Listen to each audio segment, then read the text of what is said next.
In the past, I've done videos on knockoff Frankensteins, some bootleg Draculas, and even some off-brand mummies, but in terms of versions of the classic monsters, ripoffs of the Invisible Man are a little bit, pardon the pun, harder to find. Oddly enough, in terms of comedy films, there's like a dozen, what with the Invisible Kid, Invisible Mom, and a whole bunch more. But there's not so many falling into the horror realm. Oh, and for some reason, I couldn't bring myself to include Memoirs of an Invisible Man because I just refuse to put a John Carpenter film on anything I'm labeling a ripoff list. Number 10. This one is from 1990, and it's the sort of comedic take, I guess, just called The Maniac. Oh, I see, The Invisible Maniac. We're introduced to young Dornwinkle, who is said to be a genius who is prone to madness, and he's peeping in on his nude neighbor, but is caught by his super strict mother. 20 years later, he's all grown up, and he claims to have invented an invisibility serum, and just tests it right in front of a scientific committee. It doesn't work, so he snaps and kills 4 people, getting himself committed to an asylum. 6 months later, he escapes, and my timeline instincts tell me to pause on this newspaper so that I can see that this takes place in 1990.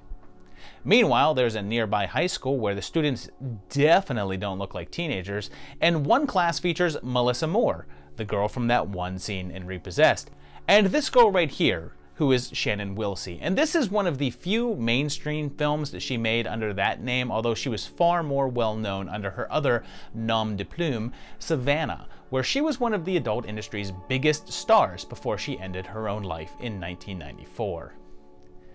Dornwinkle infiltrates the class, posing as their substitute teacher. Now I would like you to meet your new physics teacher, Dr. Kevin Smith. Aw, man. He's going to teach them how to make one fantastic movie and then a whole bunch of mediocre ones, isn't he? The doc figures out what he did wrong with his formula and perfects it, becoming invisible, so of course the very first thing that he does with his newfound ability is to go look at boobs. It starts to drive him insane with lust, and eventually he just breaks again and locks everyone in and starts to use his powers to kill them.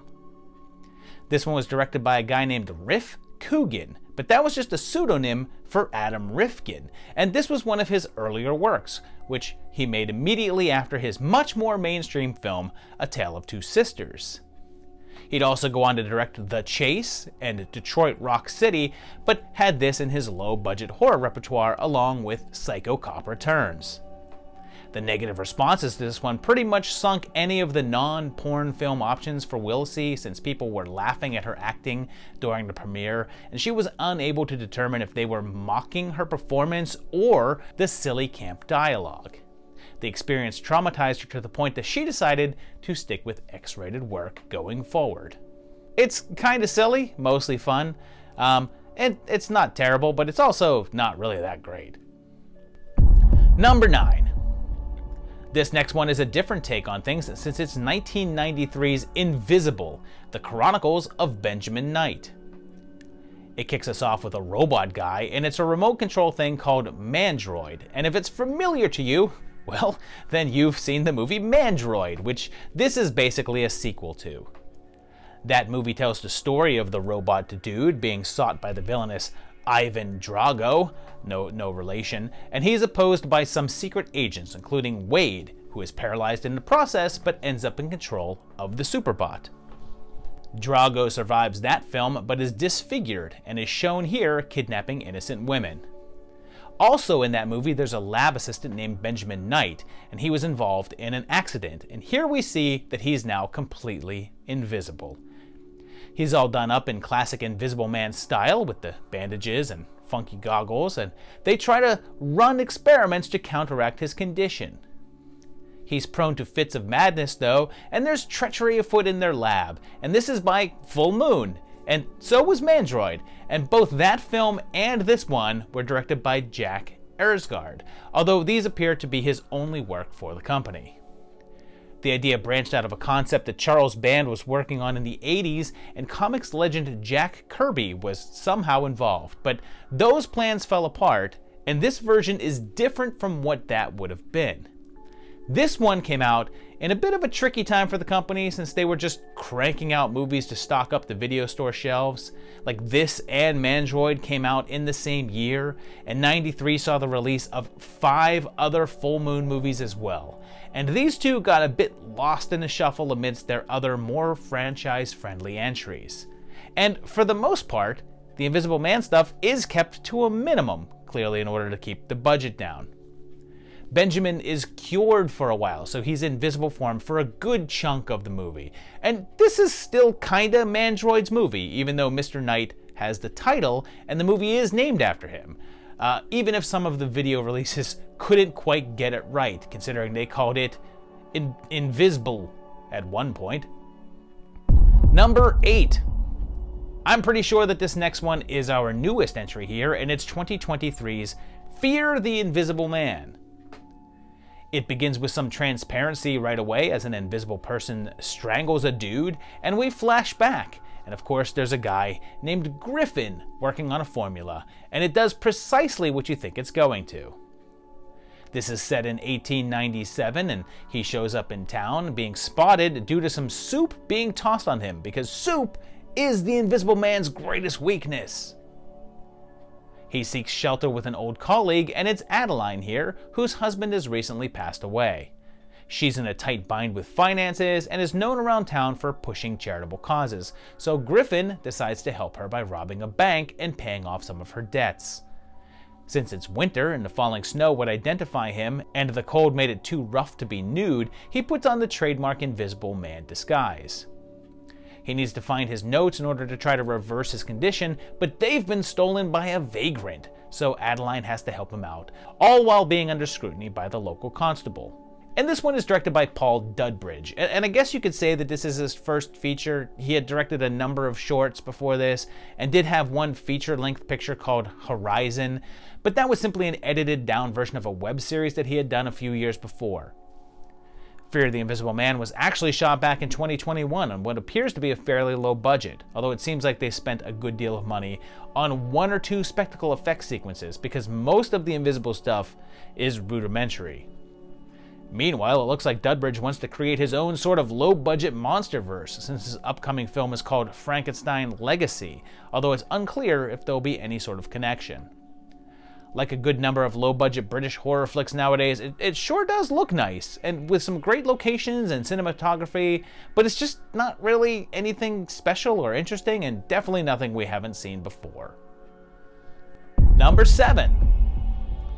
Here's another one that's pretty straightforward since it's just The Invisible Man, but this one is from 2017. This is set in modern day as we have this scientist, and go figure, his last name is Griffin. And yep, he's working on a formula to make things invisible. He's assigned a new partner, which he's unhappy about since he prefers working alone, and for some reason their lab is in an old theater, and I'm gonna assume that reason is that the filmmakers had access to a theater to shoot in. And he makes a dog see-through, although tragedy strikes when it's run over by a car, and it's pretty hilariously just a stuffed animal. This Griffin had his son die, which is why he wants to make things invisible, and sure, why not? But his son didn't just die. He was murdered in his own bedroom by some dude, and Griffin thinks he knows who did it. And of course, he and Paige start to have those old feelings while she's with someone else. And like his name was Seth Brundle or something, his anger and jealousy cause him to test his formula on himself. It doesn't go to plan, and for a moment he looks like a stand-in for Frank Cotton, and eventually goes fully clear. He puts on a disguise, and it's a variation on the regular look, and I think this is a mask or something. It's a really weird thing for him to put on. Like, I know that he wants Faith to have a visual reference, but could you imagine how uncomfortable it would be to just wear this full head mask around? He then decides to try to track down and get revenge against the man who killed his son, and starts to unravel as the formula causes him to deteriorate. And do you know what's weird about this one? There are 7 directors listed on IMDb. That's right, 7 people directed this film. Although one of them is listed as the lead director, and that's Joseph Henson, who also wrote the film. And it turns out that this was a project from a theater arts group, led by Carol Damjan, who also appears in the film as Catherine. It was shot for 50 grand, even though IMDb says 500 grand, but it said that a number of local students from the program worked on the project. I'm assuming that this was a theater class, and likely some of those students directed a scene or two, accounting for the 7 credits. And, you know, it's alright, and it's kind of dull for the most part, although knowing that it was shot for a tiny budget with limited resources, it's not a bad watch. But again, it's not really bringing anything new to this concept, and to be honest, you know every single beat that's going to happen before it does. Number 6. Okay, this next one is a film that I actually found a while back by pure accident, and it's 2016's The Unseen. You see, there's an old horror flick called The Unseen that I featured on the 80s Project, and I accidentally grabbed this movie instead. And what's funny is that there's also a movie from 2023 called The Unseen that's a ghost story as well. But this isn't about a ghost, and it's not about a deformed man who lived in a cellar, and is instead a Canadian film that introduces us to Bob, who works at a logging mill, and he's estranged from his daughter and ex, but they're having troubles. But not as much as Bob, whose skin is starting to melt away. But he's not rotting or anything, he's just becoming transparent. Seems he used to play professional hockey, because this is a Canadian film, so hockey has to be a part of it, right? But he really hurt another player in a fight and left the sport. He decides to go back to see how he can help his daughter, making a deal with organ runners in order to fix his truck, but when his daughter goes missing, he has to try to track her down before he disappears forever. There's some intrigue going on, as it seems that Bob's father also had that condition, and he may have passed it on. And this is clearly a very different take on the whole Invisible Man concept, and it's from Jeff Redknapp, and it appears to be his first feature, although he's also very involved in the world of makeup effects, and has worked on tons of major productions, including Ghostbusters Afterlife, Terminator Dark Fate, the Power Rangers movies, just a ton of huge movies. This one did quite well on the festival circuit and won a handful of awards, and although it doesn't have a huge number of reviews on Rotten Tomatoes, it's currently sitting at 100% fresh. And yeah, it's pretty good, but it's certainly not fast-paced. But it's also never dull, and there's some great drama going on. It's less a horror-oriented Invisible Man flick and more of a dramatic film with the transparency plot in there for another layer, but it works on a story level, and also a metaphoric one, and I strongly recommend it. Number 5. We're going to do some polar opposite stuff now, since we're headed all the way back to 1960 for a classic take on the tale with The Amazing Transparent Man. It has an escaped prisoner who gets away with the aid of a woman, and the dumbest cop of all time. They're doing a roadblock to search for him, and a woman pulls up and has a guy in her passenger seat with his face covered and is all like, oh, that's my husband, and he got too drunk at a party. And they're like, we're looking for a man, and I can't see this guy's face at all, but whatever, don't want to disturb the drunko. Turns out that Faust was broken out by Krenner here, a former army man who wants his help to take over the world. Krenner has kidnapped Dr. Orloff here, and of course, since it's on this list, the doc is working on an invisibility formula, but needs Faust to help him steal more of the materials that they need. Orloff tells Faust his daughter has been kidnapped, and everyone plans to double-cross everyone else.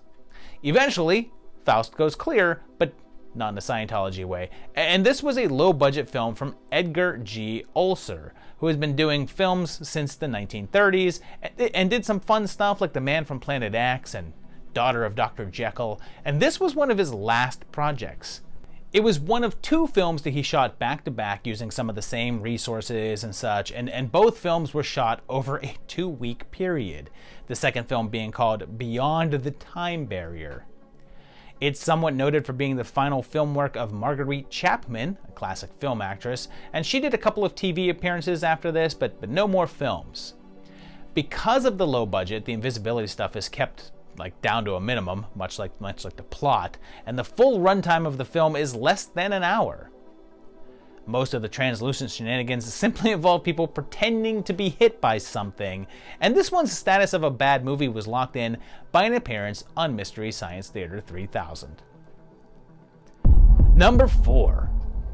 Here's a strange one because it goes by so many freaking titles, and it's technically a sequel, and it's 1970's Orloff and the Invisible Man, also known as Dr. Orloff's Invisible Monster, also known as The Invisible Dead, also known as The Secret Love Life of the Invisible Man, also known as Orloff Against the Invisible Man, also known as Orloff Against the Invisible Dead, also known as The Love Life of the Invisible Man, not the secret one, the actual love life.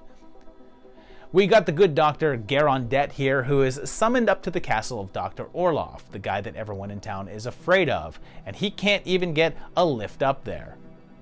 When he finally arrives, he's greeted by his eccentric servants, and eventually Cecile, who is the one that invited him there. She's Orloff's daughter, and he finally meets the mad scientist himself, and it's Howard Vernon, esteemed old-school actor who'd been acting for over 2 decades by this point. And here's the thing with this one. This is actually the 4th film featuring Dr. Orloff, with the first one being The Awful Dr. Orloff, a Jesus Franco film that introduced the mad scientist. A second film called The Secret of Dr. Orloff followed, again by Franco, and was titled The Mistresses of Dr. Jekyll. Even though that was called The Secret of Dr. Orloff, the mad scientist in the film is not named Orloff, and Vernon is not featured. A third one, The Orgies of Dr. Orloff, also didn't have a character named Orloff, but it did have Vernon, and was also called only a coffin. This was the 4th, but only the 2nd to have an actual appearance by a Dr. Orloff character, despite the titles. 4 more sequels would follow, with the final entry being released in 1988. And this is weird, because they may call this Orloff and the Invisible Man, but the plot doesn't focus on that all too much. In fact, there's a weird mishmash of flashbacks, grave robbing, and then the invisible stuff that I guess is not actually an invisible man, but an invisible ape. It's way sleazier than the title would suggest, but it's also really messy and doesn't make much sense. It's kind of fun at times, but even at an hour and 15 minutes, it drags. Number 3. This next one is coming at you from 1978, and it's The Astral Factor, which starts with What's Our Vector Victor in prison, and he's got some sort of supernatural powers, but one of them is to turn invisible. He uses the power to escape prison and then do what you'd kinda expect an invisible man to do, peep in on women, but then also strangle them. A pair of detectives are called in to investigate, and it seems like Sands targets women that are in the limelight. Actresses, models, and the like, and his first victim was his mother, who was in movies. And the crazy thing is that almost every single person that shows up in this one is really familiar, and then you go and you look them up, and they're in like 100 TV shows over the course of around 4 decades. People like Sue Lyon, Robert Foxworth, Mark Slade, and Stephanie Powers, who plays the eternally chirpy wife of Lieutenant Barrett. Did you catch your Maniac yet? No. Oh, that's too bad. Well, maybe you'll get him tomorrow.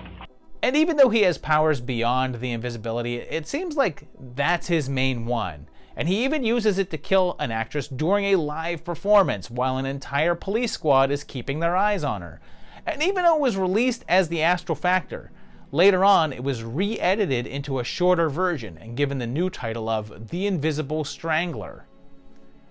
The weird thing is that because of the sheer amount of TV-grade actors, the low production values, and the minimal violence and nudity, you'd think that this was a TV movie, but it was a theatrical release. However, it only lasted on the screens for 1 week, where it did such poor business that it was pulled and sold to TV. So in a way, it became a TV movie.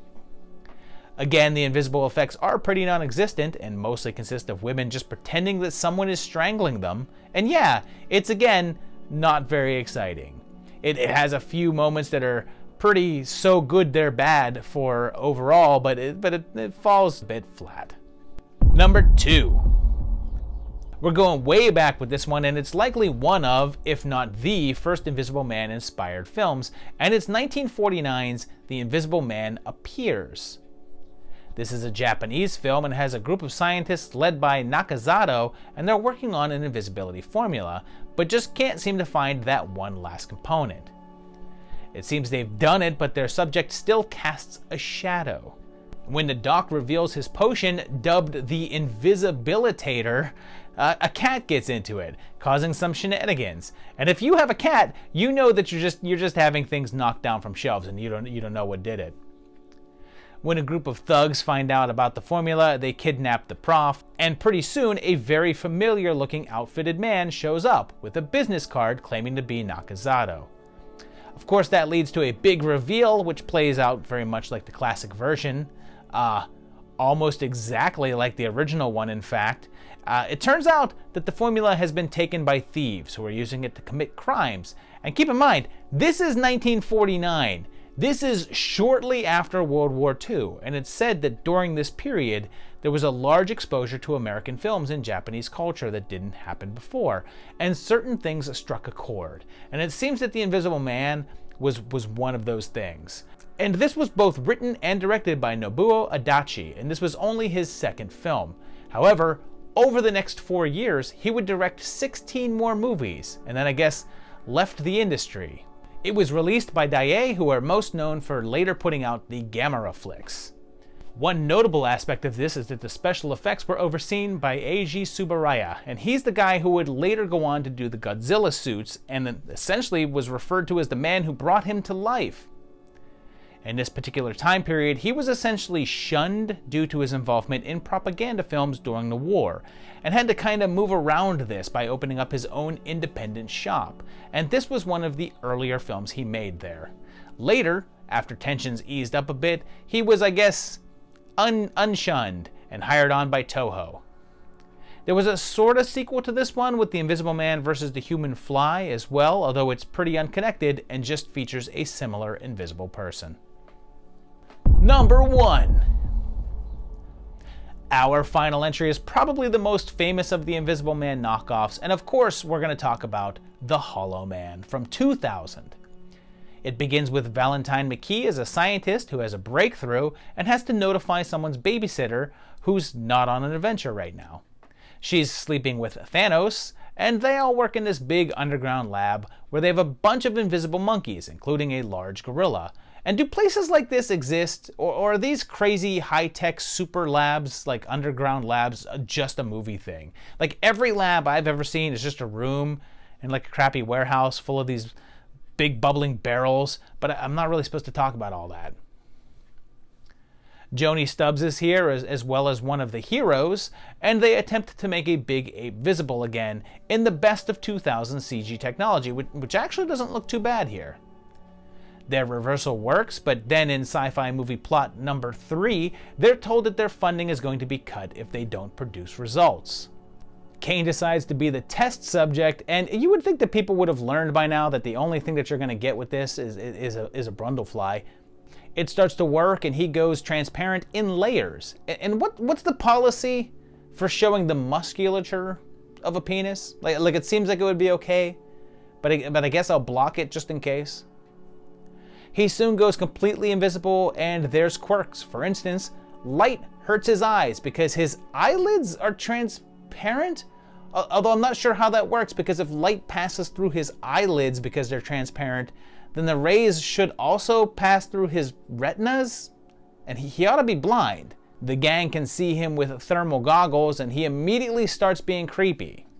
When they're unable to turn him solid again, he goes a bit off the deep end, spiraling into madness. And this was a highbrow release, directed by Paul Verhoeven, and he was still trying to recover from the huge failure of Showgirls and the disappointing box office of Starship Troopers. So this was his attempt at being a little more streamlined and mainstream. It had a whopping $95 million budget, a good portion of those going to the effects, which got it nominated for a visual effects Oscar, although it didn't win. It did get good reviews upon release, but did respectable business, earning close to $200 million, which ensured a sequel, although one didn't arrive until 6 years later with Hollow Man 2, which ended up going to direct-to-video. And that one had Christian Slater, and a scene where two invisible men fight each other, so you're literally looking at, the background. So there you have it, 10 movies featuring invisible people, the Invisible Man stuff.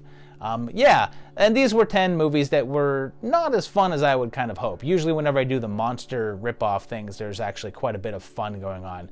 Invisible Man movies were not as interesting because a lot of them involved ways of having the Invisible Man not be invisible for the sake of keeping the budget down. So yeah, not the best collection, although there were some gems in here. The Hollow Man is actually a pretty enjoyable flick. The Unseen was actually really enjoyable. Yeah, several of the other ones are still a good time and worth watching and checking out. If you know of some other cool horror-related Invisible Man movies, put them down below in the comments. If you've seen any of these and enjoyed them, tell me that as well, too. Hit the like button if you've enjoyed this video, and if you like what you see on the channel, consider hitting that subscribe button and hitting the bell so you get notified when new videos come out. You can also check out my Patreon page at patreon.com/movietimelines and support this channel like these guys here do. They are awesome for doing so, and you can be awesome too. But you know what else will be awesome? Just coming back and watching more videos, because there's more coming. There'll be another great one very, very shortly. And we'll see you soon. Thanks a lot, and bye-bye.